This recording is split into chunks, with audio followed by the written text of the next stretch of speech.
હવે અન્ય મુદ્દાની વાત કરીએ તો સુરેન્દ્રનગર જિલ્લાના થાનગઢમાં ગેરકાયદેસર બાંધકામ તોડવાની કાર્યવાહી દરમિયાન સત્તા અને ભૂમાફિયાની નજીકતા ખુલ્લેઆમ સામે આવી। ભૂમાફિયા ભરત અલગોતરના ગેરકાયદેસર રહેણાંક મકાનને બચાવવા થાનગઢ શહેર ભાજપ પ્રમુખ મુળભા ગઢવી પ્રાંત અધિકારી સામે હાથ જોડીને આજીજી કરતા નજરે પડ્યા। આ સમગ્ર ઘટનાનો વિડીયો સોશિયલ મીડિયા પર વાયરલ થતા ભાજપની ભૂમિકા પર ગંભીર સવાલો ઉભા થયા છે। જ્યારે મામલતદારની ટીમ પર ભૂમાફિયાઓ હુમલો કરી સરકારી કર્મચારીઓની ફરજમાં રૂકાવટ થાય અને ગુનાઓ નોંધાય ત્યારે પ્રશ્ન એ છે કે આવા તત્વોને રાજકીય રક્ષણ કોણ આપે છે? ભાજપ શહેર પ્રમુખ ત્યાં કેમ પહોંચ્યા? શું ભૂમાફિયાના હફતાના સત્તાના દરબારમાં પહોંચી રહ્યા છે? ભાજપ નેતાએ 10 દિવસનો સમય માંગ્યો, પરંતુ શું કાયદો બધાને સમાન નથી કે પછી ભૂમાફિયાઓ માટે કાયદા અલગ છે? તેની સાથે ચોટીલાના પૂર્વ ધારાસભ્ય ઋતિક મકવાણા જોડાઈ ગયા છે। ઋતિકભાઈ, ભૂમાફિયાને બચાવવા થાનગઢના ભાજપ શહેર પ્રમુખ કેમ પહોંચ્યા?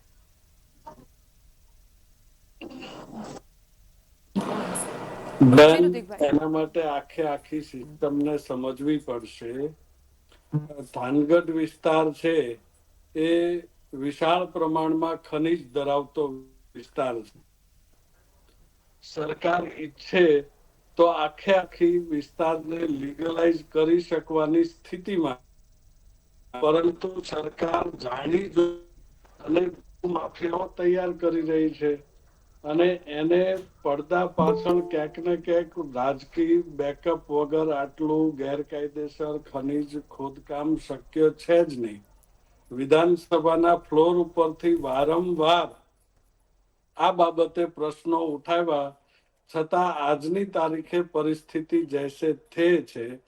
આખી ભારતીય જનતા પાર્ટી કે રાજ્ય સરકાર ડેપ્યુટી કલેક્ટર મકવાણા જેવા એક પ્રમાણિક અધિકારીને સહન કરી શકવાની ક્ષમતા નથી તો ભારતીય જનતા પાર્ટીમાં કે નથી સરકારમાં।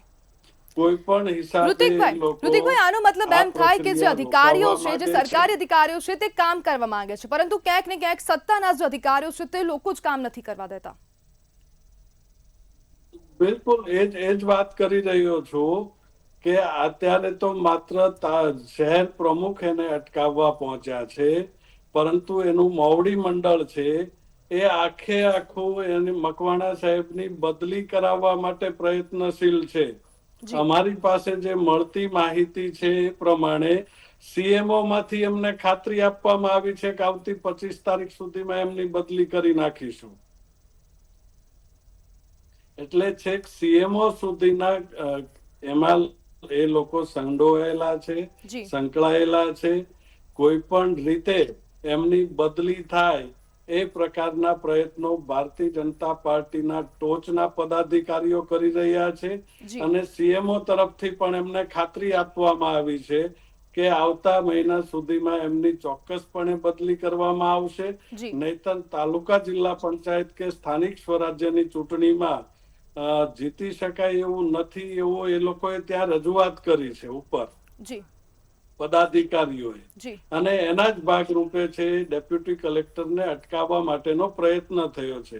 આપના માધ્યમથી મુખ્યમંત્રી શ્રીને મેસેજ પહોંચાડવા માંગુ છું કે સહેજ પણ શરમ હોય કે નૈતિકતા બચી હોય તો ડેપ્યુટી કલેક્ટરને એમના સ્થાન ઉપર 3 વર્ષ પૂરા કરવા દેજો। આ વિસ્તારને એમની જરૂર છે। જી બિલકુલ ઋતિકભાઈ, જોડાવા બદલ